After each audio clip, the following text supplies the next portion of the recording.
kasus kejahatan terjadi di sekitar kita. Tentunya mereka yang melakukan niat jahat tersebut akan melakukan segala cara agar berhasil.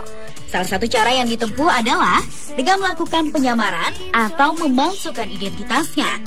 Namun ada juga orang yang melakukan penyamaran untuk tujuan kebaikan.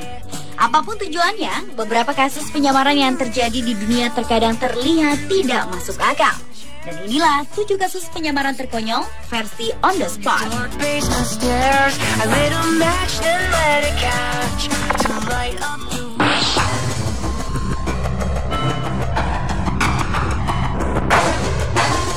Yang pertama adalah penyamaran konyol yang dilakukan oleh seorang lelaki bernama Thomas Parkin.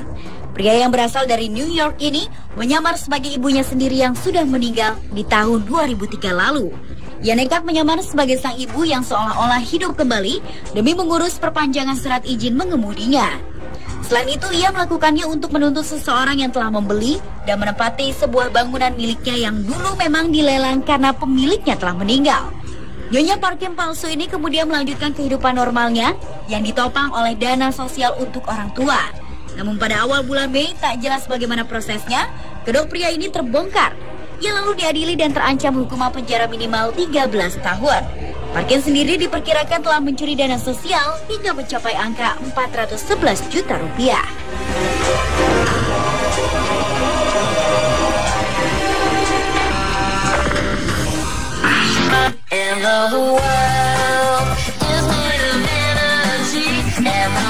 Penyamaran konyol berikutnya dilakukan oleh seorang kakek berusia 97 tahun bernama Irwin Corey.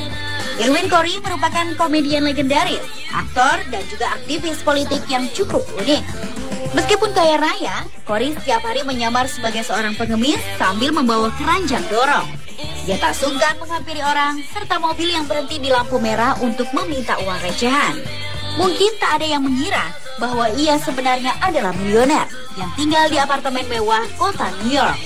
Pria tua ini mengungkapkan bahwa ia melakukan penyamaran ini karena kesepian setelah ditinggalkan oleh sang istri yang telah mendampinginya selama 70 tahun.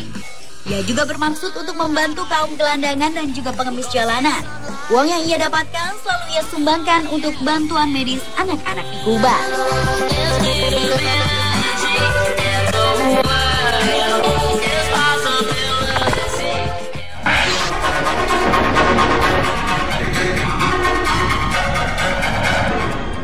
Seorang pria iseng berusaha menakut-nakuti pengendara dengan menyamar sebagai Bigfoot, makhluk raksasa berbulu yang keberadaannya memang masih misterius.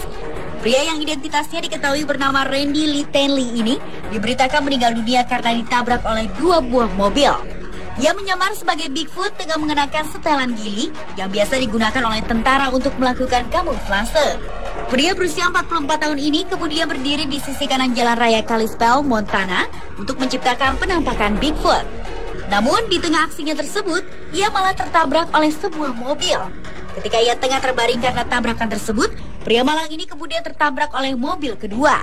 Setelah diselidiki, Randy ditabrak oleh 2 orang gadis remaja berusia 15 dan 17 tahun yang tidak menyadari kehadirannya di sekitar jalan raya.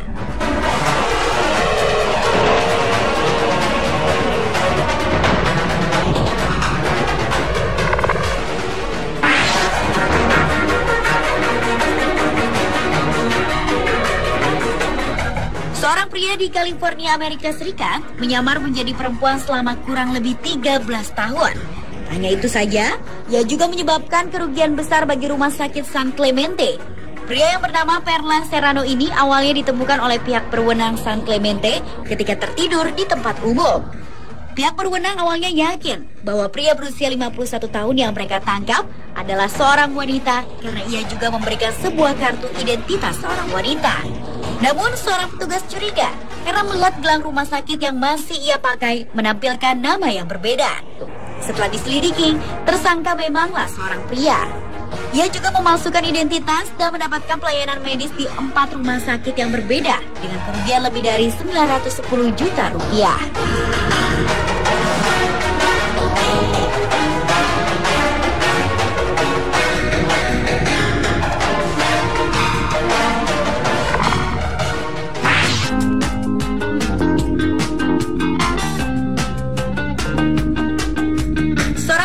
berusia 24 tahun asal Massachusetts, Amerika Serikat ditangkap atas tuduhan penipuan dan tindakan asusila yang dilakukannya terhadap seorang gadis.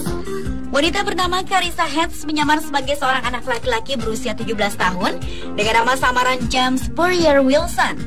Dengan caranya ini, ia kemudian berusaha untuk menggait korban di situs jejaring sosial. Ia pun melengkapi penyamarannya dengan berbagai keterangannya di akun pribadinya, seperti mengaku bahwa ia adalah seorang ayah dari anak laki-laki kembar. Akhirnya, korbannya yaitu seorang gadis remaja asal West Virginia jatuh cinta dan kemudian mereka berpacaran. Rupanya Carissa Hetz telah diburu oleh polisi karena kasus tindakan asusila terhadap anak di bawah umur. Pada bulan Mei 2012 lalu, Carissa ditangkap oleh polisi di Bandara Internasional Pittsburgh dan terancam hukuman 30 tahun kurungan penjara.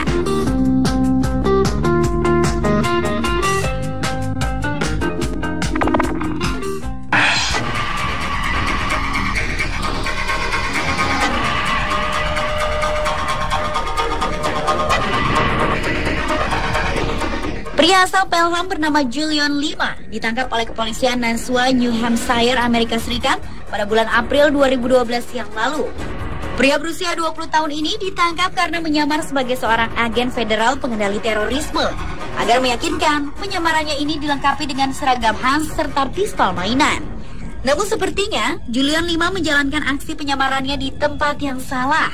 Siang itu, pelaku memasuki kantor kepolisian Nashua dan memperkenalkan diri sebagai agen federal yang ingin bekerja sama dan saling berbagi informasi. Namun beberapa anggota kepolisian merasa curiga karena agen federal tak biasanya melakukan hal seperti itu. Obrolan yang berlanjut membuat para polisi semakin yakin bahwa Lima adalah seorang penipu.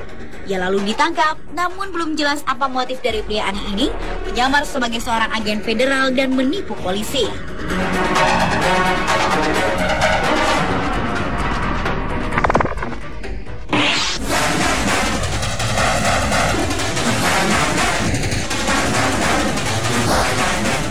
Selanjutnya adalah kasus penyamaran yang dilakukan oleh seorang wanita yang bernama Esther Reed. Wanita yang kini berusia 34 tahun ini diketahui menyamar sebagai seorang wanita bernama Brooke Hanson.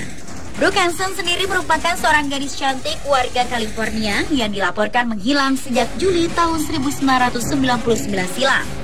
Kabarnya, Esther menggunakan identitas Brooke untuk dapat masuk ke Universitas Columbia di tahun 2004. Pada tahun 2006, penyamaran wanita kelahiran 1978 ini akhirnya terbongkar. Ia kemudian melarikan diri dan mengganti identitasnya dengan nama Jennifer Myers. Akhirnya Esther ditangkap pada tanggal 3 Februari 2008, lalu dibebaskan pada bulan Oktober tahun 2011.